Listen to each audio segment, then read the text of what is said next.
Sir daily ಅನ್ನದಾನ ಮಾಡ್ತಾರೆ, ಏನು ವಿಶೇಷ ಸರ್? ಹರೇ ಕೃಷ್ಣ. ನಾವು ಭಗವಂತನ ಸೇವೆ ಅಂತ ಮಾಡ್ತಾ ಇದ್ದೀವಿ.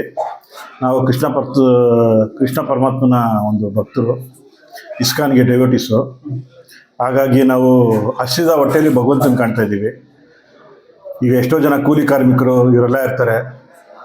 ಅವರು ಮಧ್ಯಾಹ್ನದ ಕೆಲವರೆಲ್ಲ ಊರಿಂದ ಬಂದ್ಬಿಟ್ಟಿರ್ತಾರೆ. ಅವ್ರುಗಳಿಗೆ ಊಟಕ್ಕೆ ಕಾಸಿರಲ್ಲ, ಊರಿಗೆ ಹೋಗಕ್ಕೂ ಇದಿರಲ್ಲ.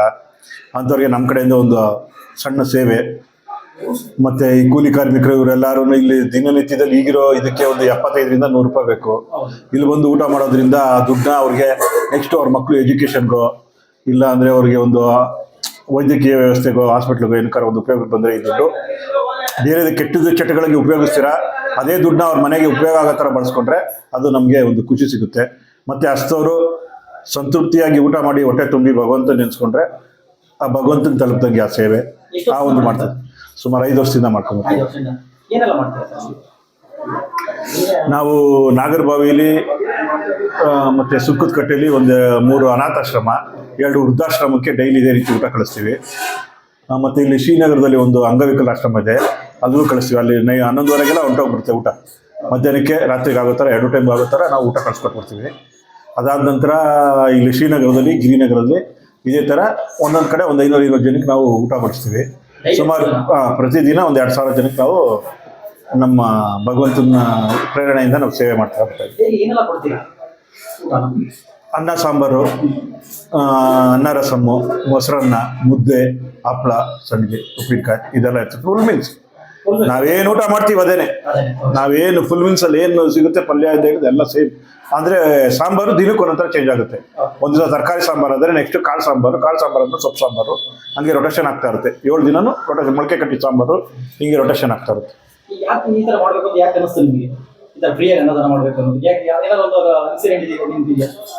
ನಮಗೆ ಜೀವನದಲ್ಲಿ ಒಂದು 13 ವರ್ಷದ ಹಿಂದೆ ನಮಗೆ ಒಂದು ಸಣ್ಣ ಇನ್ಸಿಡೆಂಟ್ ಆಗಿ ನಾವು ಬದುಕಿದೆ ಹೆಚ್ಚು. ಒಂದು 10 ದಿನ ಕೋಮದಲ್ಲಿದ್ದೋ. ಅದಾದ್ಮೇಲೆ ಜೀವನ ಹಿಂಗೆ ಆಗುತ್ತಿಲ್ಲ ಅಂತ ಡಿಪ್ರೆಷನಲ್ಲಿದ್ದೋ. ನಾವು ಬೇಜಾರಾಗಿ ಬದುಕೋದೇ ಬೇಡ ಅಂದ್ಕೊಂಡಿದ್ದೋ.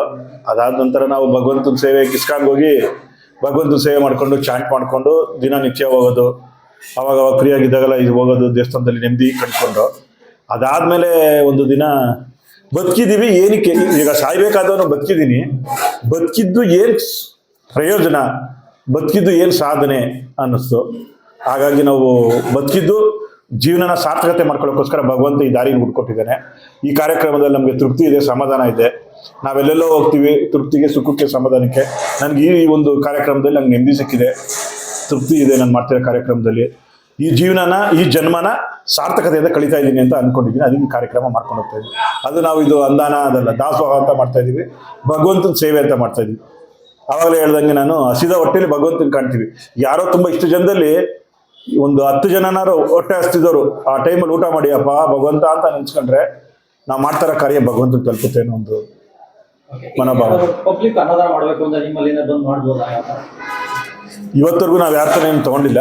ಬಂದರೆ ಕೊಟ್ಟರೆ ಏನು ಜನಸೇವೆ ಯಾರು ಬೇಕಾದ್ರೂ ಮಾಡ್ಬೋದು. ನನಗೊಬ್ಬರಿಗೆ ಅಲ್ಲ, ಭಗವಂತನ ಸೇವೆ ಎಲ್ಲರಿಗೂ ಸೇರಿದ್ದು. ಯಾರು ಬೇಕಾದ್ರೂ ಸೇವೆ ಮಾಡ್ಬೋದು. ಅದು ಪ್ಯೂರ್ಲಿ ಭಗವಂತನಿಗೆ ಸೇರುತ್ತೆ, ಅಷ್ಟು ಮಾತ್ರ ಹೇಳ್ತೀವಿ. ನಂಬರ್ ಇದೆ, ಬೋರ್ಡ್ಗಳಿದೆ, ಬೋರ್ಡಲ್ಲಿ ನಂಬರ್ ಇದೆ.